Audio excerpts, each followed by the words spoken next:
એ હા સાસુમાં, ઘરનો કઈ કામકાજ આવડે છે કે પછી ખાલી ફોન ચલાવતા જ આવડે છે? તમને આવડે છે શું? કામ, બીજું શું? એ બેટા સાસરે તો પણ બધું કામ વહુ જ કરતી હોય ને. હા તો કરવા માંડો, તમને આવડતું હોય તો મને શેની ચિંતા હોય? એ પણ સાસરે તો બેટા વહુ જ કામ કરતી હોય ને. તમારું આ પિયર થોડી છે, તમારું સાસરું છે ને, તો કરવા માંડો, જાઓ. એ બેટા હું તો 30 વર્ષથી છેલ્લા કામ કરું છું, છેલ્લા 30 વર્ષથી. તો હવે તું ઘરમાં પૈણીને આવી છો તો હવે તને કરવું તો પડે ને, ઘરનું થોડુંક કામ તો કરવું પડે ને. હે સાસુમાં, તમે 30 વર્ષથી ઘરનું બધું કામ કરો છો અને મારા આવવાથી તમે તમારી ટેવ બગાડો એ વસ્તુ. મારા સંસ્કાર તો બહુ સારા છે, હું તો સંભળાવું એવી વહુ નથી સાસુમાં. તમે તમારું કામ ચાલુ રાખો. એ વહુ બેટા, એ હા સાસુમાં. અહીંયા ગેસ કરીને ઊભી રહી અને આ સેજ ધ્યાનથી જોજે દૂધને હો. એ હા ધ્યાનથી જ જોઈશ. એ સરખું ધ્યાન આપજે. આવ્યું. એ સાસુમાં, એ શું થયું? એ જલ્દી આવો સાસુમાં, દૂધ.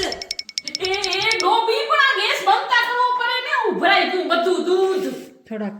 એ કાં સાસુમાં, તમે તો કીધું તું કે દૂધને ધ્યાનથી જોજો. મેં તો એકદમ ધ્યાનથી જોજો, તોય તમે અરે પણ ગેસ તો બંધ કરવાનો હોય કે ના હોય? તમે તો કીધું તું કે ખાલી દૂધને જોવાનું છે. તમે કયો એમ કરું તોય ઉપાધિ, તમે કયો એમ ના કરું તોય ઉપાધિ. કરું તો કરું શું? એ તું જા હાથ જોડું તને, જા તું જા. એ મારી વહુ તો મારું કાંઈ નથી માનતી, કાંઈ. હું તો એનાથી કંટાળી ગયો આખો દી. એ ભગવાન. સાસુમાં તો તમારું બધુંય માનું છું, આખા ગામને કહેવાની જરૂર નથી હો. હા તો હું જોઉં હું તું મારું કેવું માનસી તો. હવેથી હું તમારું બધું માનીશ અને એકદમ આજ્ઞાકારી વહુ બનીને બતાવીશ. તમે જુઓ, ખાલી જુઓ. એ સાસુમાં હું જમવાનું બનાવતી હતી, તમારું બનાવવાનું છે. એ નાના હું તો ભૂખી રહીશ ને. હારું તો હું મારું એકનું બનાવી મૂકું. સાસુમાં, ઓલા રૂમમાંથી કચરો કાઢવાનો છે? ના, હું કાઢી નાખીશ. પાલ્યો સામેની. એ સાસુમાં, ખુરશી ક્યાં મૂકવાની હે? એ મારા માથા ઉપર મૂકી દે.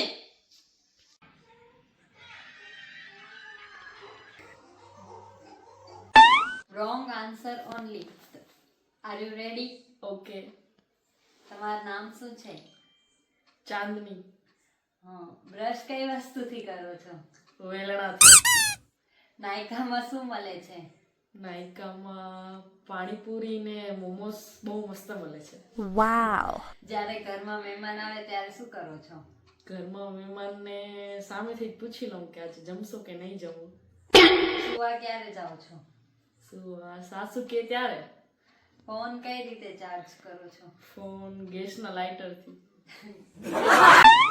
વહુ બેટા, આજ કારેલાનું શાક બનાવવાની લાગસ નહીં? એ હા સાસુમાં, આજ કારેલાનું શાક બનાવવાનું છે. પણ મારાથી તમારા જેવું ના બને હો. મસ્ત બધા પાડોશીને કહેતા હોય કે તારા સાસુ જ્યારે શાક વગાડે ને ત્યારે સુગંધ બહુ મસ્ત આવતી હોય હો. તમારા હાથમાં તો જાદુ છે, જાદુ. હા વહુ બેટા, સાચી વાત છે. મારા સાસુ તો મને રસોઈની રાણી કહેતા. હા, મારા હાથમાં બહુ જ સ્વાદ છે. લાવ બેટા, આજે હું જ તને બનાવી દઉં કારેલાનું શાક. દે મને દે. તો આ લ્યો સાસુમાં. એ શું કરસ વહુ બેટા? એ હા સાસુમાં, લોટ બાંધું છું. પણ મારાથી તમારા જેવો લોટ ન બંધાયો. કૂણો તમારો લોટ બાંધેલો હોય એટલે મસ્ત કૂણી રોટલી થાય. મારાથી ન થાય એવી. લાવ ને વહુ બેટા, તો હું જ તને લોટ બાંધી દઉં ને મસ્ત કૂણી આજે તો રોટલી બનાવી દઉં તને. દે વેલી દે. એ સાસુમાં, તમે શું કામ કરો છો? મૂકી દો, તમે આરામ કરો, આરામ. એ હા વહુ બેટા, આરામ કરી લઉં, બીજું શું થાય. કઈક સારા કર્મ કરાશે તે જ મને તારા જેવી વહુ મળી છે ને. સાસુમાં, બેઠા આરામ કરો છો તો ભેગા તમે કપડાં સંકેલી દો ને. મારાથી તમારા જેવા તો કપડાં સંકેલા જ નથી. તમે કપડાં સંકેલો ને એટલે એકદમ ઇસ્ત્રી કરવાની જરૂર ન પડે હો. એ લાવ વહુ બેટા, મસ્ત ઘડી કરીને તો દઈ દઉં તને હો. આ તો સાસુમાં ના ખોટા વખાણ કરી અને બધું કામ કરાવી લીધું હો.